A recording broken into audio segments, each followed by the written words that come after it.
Hello, my dear student. Dear student, I am your teacher of English, and today's class we will discuss our English subject. So, let's see what we will discuss in today's class. Dear student, अब तक हमने हमारे 8 chapter successfully complete कर लिए हैं। आज हम करेंगे हमारा 9th chapter, that is the wise old Oval, चतुर बूढ़ा उल्लू। यानी एक ऐसे उल्लू की कहानी। उल्लू आप सब अच्छे से जानते हो, जो नाइट में देख सकता, दिन में वो देख नहीं सकता, ऐसा माना जाता है।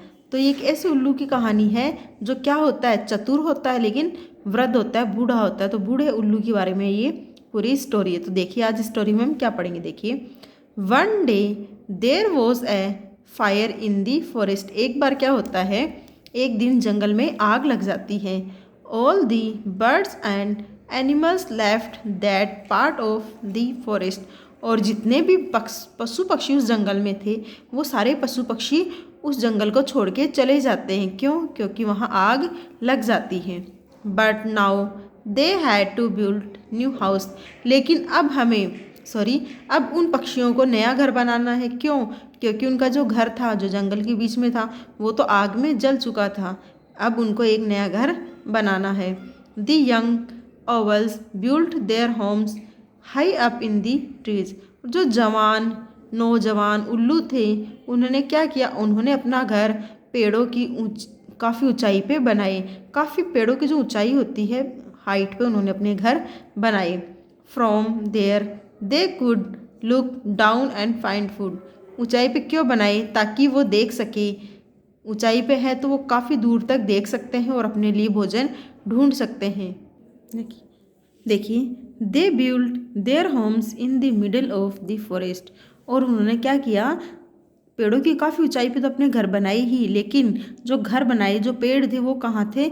मिडिल ऑफ द फॉरेस्ट, यानी जंगल के बीच में। जंगल के बीच में पेड़ों की काफ़ी ऊंचाई पे उन उल्लू ने अपना घर बनाया।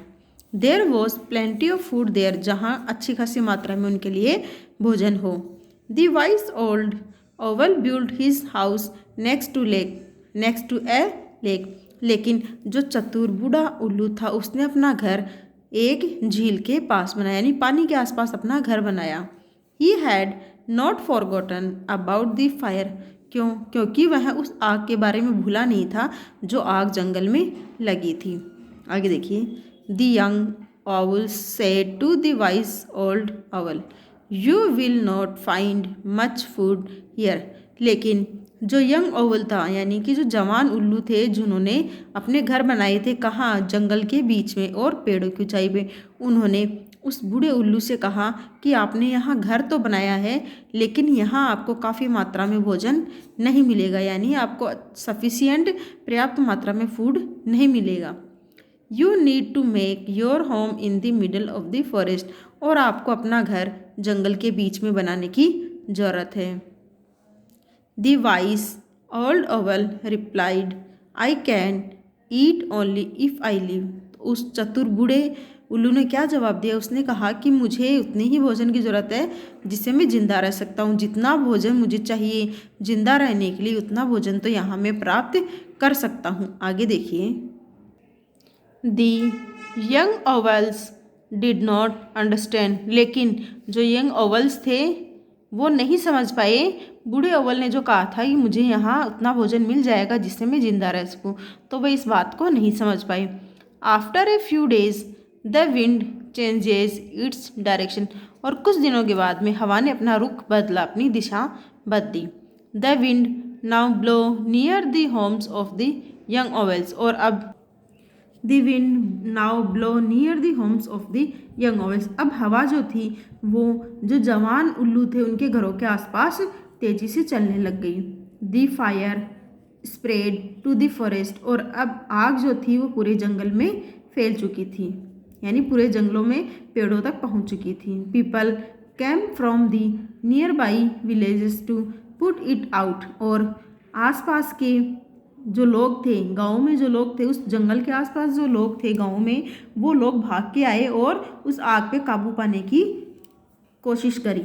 दे took water from the lake to stop the fire. और उन्होंने झील से पानी लेके उस आग को रोकने की कोशिश की, यानी आग पे पानी डालना शुरू किया। दे dropped a lot of water around the trees near the lake. और उन्होंने काफ़ी ज़्यादा मात्रा में उस झील से पानी लेके उस आग को बुझाने की या आग पे काबू पाने की कोशिश की। The wise old vowels home did not catch fire. लेकिन जो बूढ़ा ओवल था जिसने झील के आसपास अपना घर बनाया था, पानी के आसपास अपना घर बनाया था, उस घर पे आग नहीं लगी, वहाँ आग नहीं पहुँच पाई। It was too wait.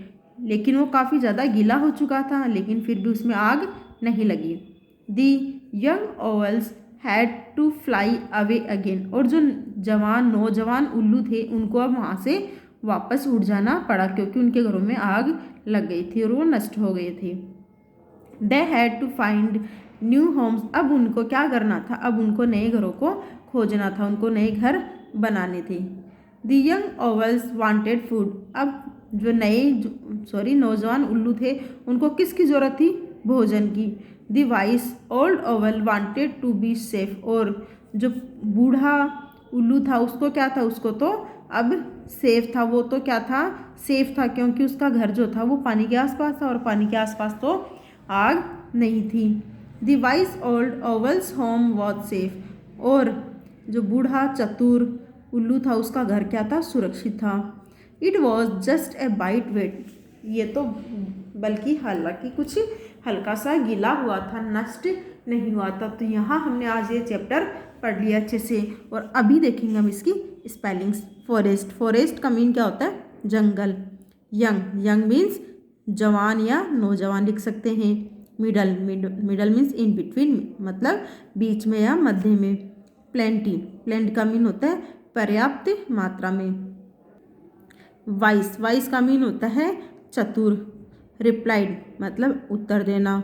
Find ढूंढना। वांटेड यानी चाहना। तो आज आपको क्या करना है, आज आपको वर्ड बैंक में से जितनी भी स्पेलिंग मैंने करवाई है इन स्पेलिंग्स को नोटबुक में राइट डाउन करना है। और ये पूरा चैप्टर आज आपको अंडरस्टैंड करना, रीड करना है। और रीड करने के बाद में इसको आप अच्छे से अंडरस्टैंड करेंगे, ताकि नेक्स्ट जो हमारी क्लास होगी उस क्लास में हम इस चैप्टर के क्वेश्चन आंसर कर सकें। तो नेक्स्ट हमारी जो क्लास रहेगी उस क्लास में हम इसके क्वेश्चन आंसर करेंगे। आई होप आपको इतना सब समझ में आ गया होगा। अगर कन्फ्यूज़न आपको कहीं रहती है तो आप हमें कमेंट करके पूछ सकते हैं। और डियर स्टूडेंट, आज आपका वर्क मैंने आपको बता दिया है, नेक्स्ट जो हमारी क्लास रहेगी उसका वर्क भी मैंने आपको अच्छे से समझा दिया। Thank you so much for watch this video. Have a nice day.